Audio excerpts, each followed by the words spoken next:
Hello, welcome pen friends. Today I'd like to show you the 6 inks that are the Autumn 2020 collection from Ferris Wheel Press. Now, Ferris Wheel Press generously sent me these 6 bottles, and I'm not sponsored by them or anything, but I wanted you to know that this was a gift. And before we get started, so if you follow me over on Instagram, you know that I've done these 6 over there and I've posted some photos, but I know that some people don't use Instagram, and I have rigged up a chair that I can actually sit in to do this video, so hopefully it'll go pretty well. So let's see where to begin. This is what the packaging looks like. Each of these bottles is 38 mil. So if you remember the old packaging, now this isn't all that pretty because I emptied this bottle. Well, it's a beautiful bottle, but I probably should have put water in it or something. So this is the one that's, I think it's the 85 mil. It's the larger bottle. Anyway, so it was all the way round and it had the round bottom. And this one is smaller because it's 38 mil. I actually think it's a great amount. It's perfect. And it's got a smaller but similarly designed cap. So that I just wanted to mention. And the packaging, of course, is different. One of the things about having a bad back is I can't get in the closet and dig out the packaging for this one. But I'm going to link you to my review of this one. This is the Tanzanite Sky, and I must have loved it because it's about gone. So let's go ahead and take a really close look at each of these boxes and their corresponding card to start with. Then we'll get in the ink journal. Okay. Oh, I'm sure I'll get them all out of order now, but I'm a little rusty. I have been down with a bad back and a lot of stressful situations, so I haven't been on here for a long time.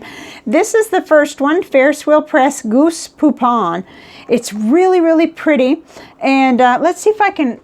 I have a theory, since I didn't, I have my husband's phone open to the, to my Instagram, and I thought perhaps we could do it this way for the comparisons.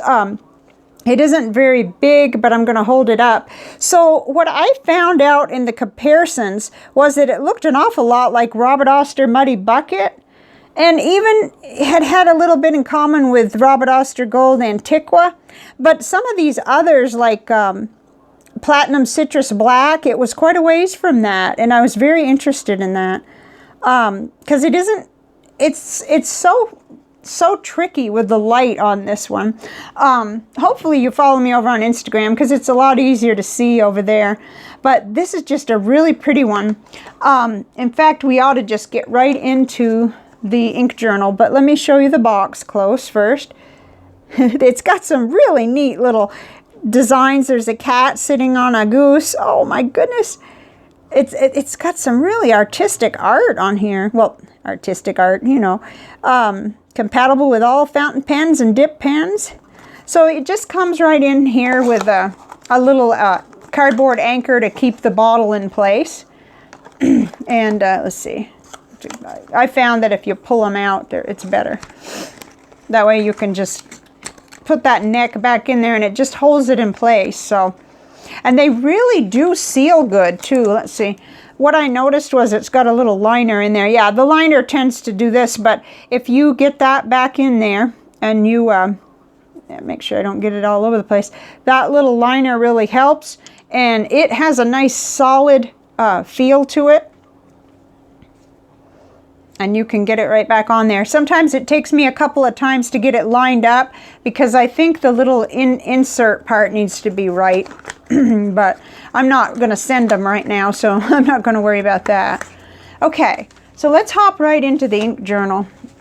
I'm doing everything backwards, but I'll get a groove again one of these days. So here it is in the ink journal. I felt like it had really good readability, but if you'll notice, the tile seems so far off, I had to keep double checking and see, well, gee, Tomoe River paper really, it looks different than it does on the watercolor paper. And you can say that about a lot of inks, but holy cow, this one I kept thinking, what have I done? Gotten some other ink on there by accident? But no, this is the right one on the white watercolor paper, but it just looks different. So, but it has good readability. It had a lot of shading. And very little water resistance. You can tell that from the tile and from here. Quite a pretty little chromatography with some kind of a gray and then into the yellows and the blue at the top. So it was really a joy to write with, and I know I wrote at least one letter with it. Okay, so the next one, I do really want to go through all the boxes. I don't know quite what is gotten into my head, but I thought that maybe you would appreciate that if you were considering these. So the next one is Moss Park Green. And this has a lovely box as well. The artwork is just amazing. And it's got that shiny, let's see, yeah, you can see that. It's got a lot of shininess on it. And yet this doesn't seem like extreme overkill packaging or anything. Of course, the bottle is exactly the same as the other one that I showed. And I really like it. The only thing about these bottles, which I actually have to confess, I was so down with a bad back that my first view of this ink was on Creepy Nib's channel. And he had a spill, and I can see why, because it really is kind of a narrow wheelbase, so to speak. But Manuel right away fixed this for me out of a piece of foam, and I've been doing really well with that. Now I'm on a little bit of an angle here to help with my camera setup, but this has been wonderful. Of course, it just sits in there, and it just helps me, and I have had it at my kitchen table, whatever color I was working with that day, and that has just worked out super. Now, if I felt well enough to work with my wood and stuff, maybe I could make something even fancier, but I was real appreciative of that. Okay, so let's jump over here. Oh gosh, I knew it was going to be like this. Give me a couple weeks off and I don't know what I'm doing. But this is the tile, and it's very pretty, very subtle. I would say that out of the 6, this is the lightest saturation, but it's still readable, and it's got a lot of shading. Amazingly, I felt like. And look at that chromatography down here. It's really amazing. It's got a lot going on in it. Hardly any water resistance. They're all pretty much the same. They're very, as far as water resistance, they're very typical. Okay, and I said I couldn't think of a compatible. Well, let's pull out Manuel's phone again and see. I know this is highly irregular, but those of you who follow me know that I've been having a devil of a time, and I just can't go back through all those boxes right now to look up. So let's look on here. Okay, so this will at least help me to talk about it. You may not be able to see it all that good. So this was very unique within what I have. I could not find a match anywhere close. But it did make me think of that Troublemaker Esparza Boulevard. And it kind of made me pull out the Kyoto Tag Uraharo, even though that is much greener in a different way. This one over here. I know, oops. Yeah, think this through just a little more. And then the Sailor Takawamatsu, it's just in that unique flavor, that's all. They really don't match up. So check it out over there on Instagram if you can, because that'll give you a little bit better. But I found it very unique. So, okay, then the next one is Algonquin Maple. Let me make sure I got the right one. Okay, this is a beautiful red. It's very cheerful, and it's tricky with the lighting, but what it made me think of was the most beautiful maple leaves, the ones that I coveted and wanted to flatten in my book, you know, and save from Vermont. That's the tone of this red when you get it on the paper. So here's it's got maple leaves, and oh my, it looks like it has, some sort of an animal in a little boat. Oh dear, that's cute. There's a ram. That looks like a buffalo, but I'm not really sure. Oh my goodness, I'm probably totally wrong. But anyway, it's really, really pretty box. Okay, let's get in the ink journal. And we'll take a look.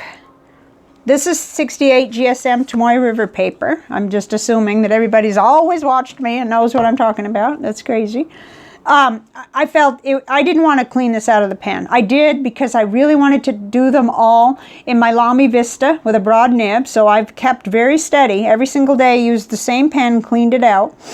Well, there may have been a gap in days, but that's, I always put the day of the month even if it's out of order, or even if it turns out that I can't do it for 2 or 3 days, I put so that will tell me that on November 4th I did this. Okay, so red, but it hints orange in the nib. Yeah, well, that's tricky. I can't really justify that, but that's what I thought that day, was that it just had that hint of how the maple leaves look, the reddest ones that are just so beautiful. And if you haven't seen them, you need to, I think. And I even said, this is a keeper ink for me. Many leaves that I've pressed in the past were this same color. I think the names of these two just evoke my home state of Vermont, Algonquin Maple. Very nice. The chromatography was very basic on this. Let's see how it compared over on Instagram. Because it doesn't take me long to forget, but here it is. Okay, see what we found. Okay, so I'm going to hold that up. Well, that just looks like a blur to you, but I put it side by side with KWZ Thief's Red, one of my favorite reds. It was similar.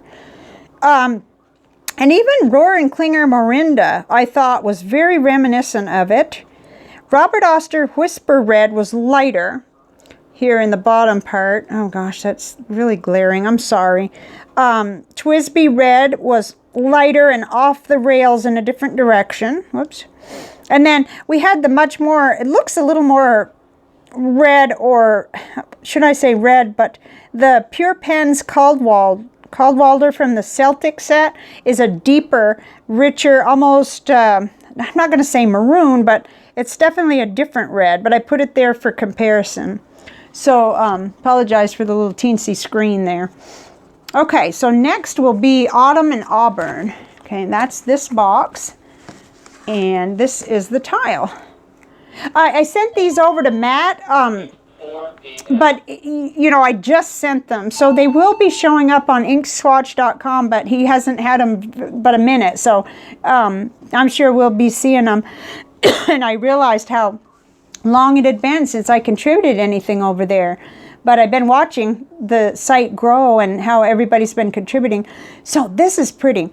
This is such a warm kind of a, you know, you wonder, is it brown? Is it orange? Is it a honey, like a wheat color? And it's all of the above, I think. It's just really, really pretty. And this is the little box. Yeah, I knew there was a cat. There's the cat right there. It's so cute. I just love everything with cats. And somebody at Ferris Wheel Press must love cats, because cats turn up on the inside of their beautiful boxes too, the blue boxes that the ink comes in. So here we are in the ink journal. And let's see, we got shading in this ink, again, quite a bit. All of these inks flowed super well. And I would classify them as wet inks. Keep in mind that I'm using a broad nib, but I just really enjoyed the way they flow. And that was my very first impression. Excuse me, when I started with, this was my very first Ferris Wheel Press ink, the Tanzanite Sky. I just loved how it flowed. That was a super saturated one too. So right away I thought this reminded me of Honeybee by Robert Oster. In a minute we'll check and see, because I don't remember whether it turned out to be true. I have a feeling it wasn't quite. But here's the chromatography. It has a lot of orange in there, so that reveals quite a bit. To the eye, it might look just a little bit browner. Like if I tilt it like that, it's looking more real, like it really looks. Let's see what it looked like on Instagram. I had it over there on day 5. Let's see. Okay, day 5. I always try to do a little panel. Let's see if I got. I don't even think that Honeybee didn't make the thing, so apparently not. Turned out SBRE Brown was laid down right beside it, but I thought Noodler's Golden Brown might be almost the closest. But that one was a little more orange and definitely more permanent. So then another one that I thought was a contender was, well, Diamine Ochre. Looked a little browner, just a little bit less orange, but oh, I love Diamine Ochre, and that's really pretty too.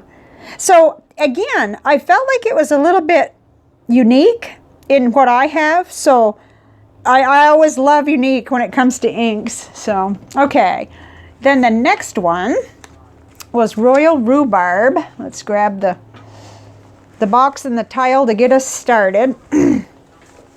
I kind of knew I was going to love this. I love the name of it, and it's got an owl on the box. Oh, Rhubarb Forest. It's got ribbons all over the trees. Yeah, I do like little details like this. Just gorgeous. There's the little owl, a little kind of a stone. I don't know if that's a stone wall or what, but it's pretty. Okay, so here's the tile, and you know, I thought, well, gee, when I first looked at it, I thought, I think I've seen quite a few inks like this. So it'll be fun when we get to the comparison part. But it inspired me to draw a little piece of pie because we always grew rhubarb in Vermont. What is falling out? Oh, it's the rickshaw paper falling out. Okay. And so the name of it evoked all kinds of memories, and I even drew my home state and everything. And it's got a lot of shading. The flow was excellent. My goodness. And no water resistance, but very, very pleasant to write with. So let's see how it came out in the comparison panels. Day 6. Okay.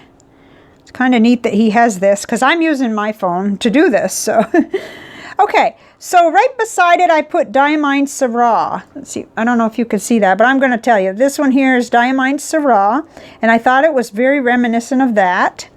And then Monteverde Passion Burgundy was deeper, just darker in some way. And right below it, I put Sailor Grenade. And so I realized right away, that's why I love this one. Because if it's in the ballpark and similar to Sailor Grenade, that would explain it. And then I put Kaveco Ruby Red, but that's way out of the spectrum, really. It wasn't quite like that. But it did make me think of Scribbo Rosso Sonati, the one that I just did not long ago. Kobe No. 6 Bordeaux was sort of out of range, but I put it on there anyway. So that was really fun to compare. Okay. Okay, last but not least is a brown Ferris Wheel Press Beaver Dam Brown. This ink is gorgeous, and it's way darker than what I usually like. So when I first inked up with it, I thought, well, of course I'm going to try it, but this isn't really in my, you know, in my wheelhouse. But the more I wrote with it, the more I liked it. It is very dark, and it's a very serious color, but I love it. And so let's see. Well, we'll look at the box, then we'll get in the ink journal. So you see the logs and the little beavers. Oh my goodness, they're so cute. Let's see what else we got here. You got to look because there's all kinds of things. Like that looks like a ruler. There's all kinds of little hidden things in here, and I think it's really neat how they do that. Okay, but here's the ink journal. Try to make sure that page shows in the tile. Okay. And that was, this is today. I haven't started. I've got 3 that are with the winter program. So this was yesterday. The days are so full, it seems like, and they've been so intense. So this was Saturday the 7th, and I was writing with it for my ink of the day. I'm not doing 30 inks 30 days because I knew that I would make myself pressured, and with my back and my mom's situation, I knew I couldn't do it, or that I would probably do it anyway and basically break or something.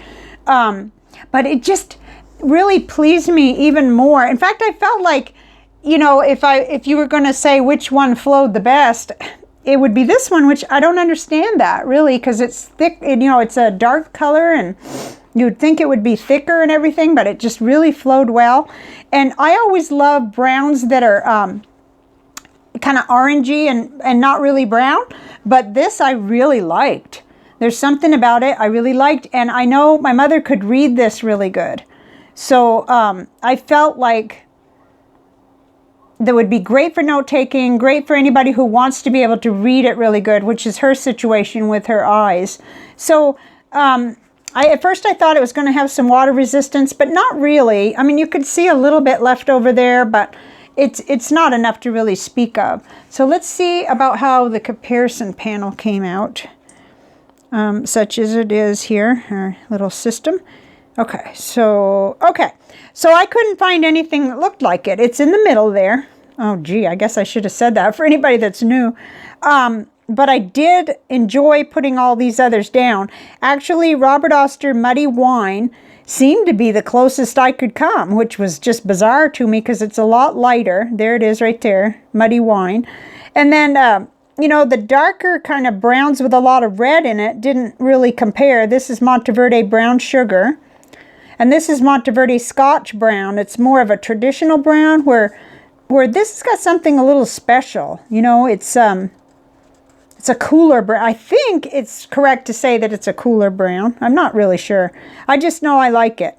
So it surprised me. Montegrappa Coffee Brown. I remember thinking that one might have faded a little because that does look, I thought it would be darker. And then Pelican Edelstein Smoky Quartz. Just no comparison to Monteverde Chocolate Pudding or any of these. This is J. Arbonne Lee de Thee. And these are warmer, kind of more traditional browns along with that one. So see how it's just unique, and I really, really liked it. Let me hold this up. There's the chromatography. I'm hoping you could see that. There's kind of a blue at the top. And it's got a lot of layers of complexity, but they're kind of faded. Gray, kind of a plummy color, and a brown, and then some blue. It's really, really neat. So this has been basically what has saved me, I think, because working at my kitchen table is about the only thing I've been able to do. And I'll be talking with a doctor tomorrow and hopefully getting an x-ray. But this has really been quite a highlight. And I wanted to show you one other thing. I haven't opened it yet, but they also sent me a sketchbook, which when I'm getting to feel better, I will open it up and we'll check it out. It's probably too big to even put in the frame here. It's really a large one with 240 pages, 160 GSM paper, 190 millimeter by 250 millimeter. So it's way bigger than my A5 notebook. See, it's not quite two of those, but it's just really big and it's pretty. I haven't opened it yet. It's got white pages. It's heavy too. It has an accordion pocket.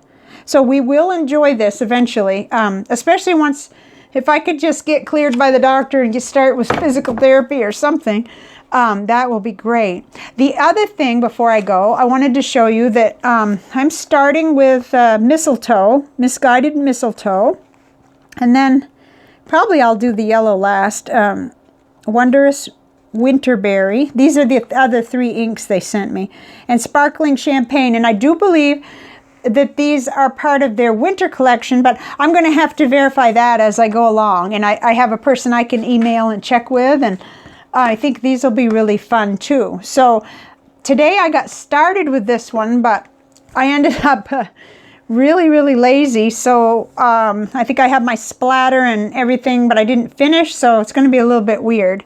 Anyway, when I get these three done and something else to show you, I'll be back.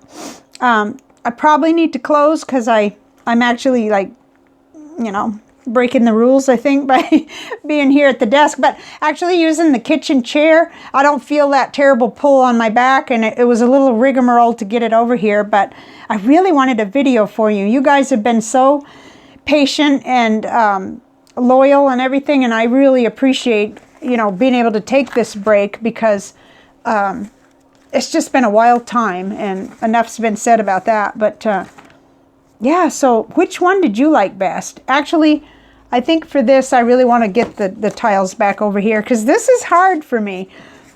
I like quite a few of these, actually. The Moss Park Green was pretty but too light for me, so I know that. And then we get into, I really loved this one. It's a red, and then the Goose Poupon, like I like all five of these. It's not I dislike that one, but I wouldn't be inking up with that to write letters because it's just not dark enough for me.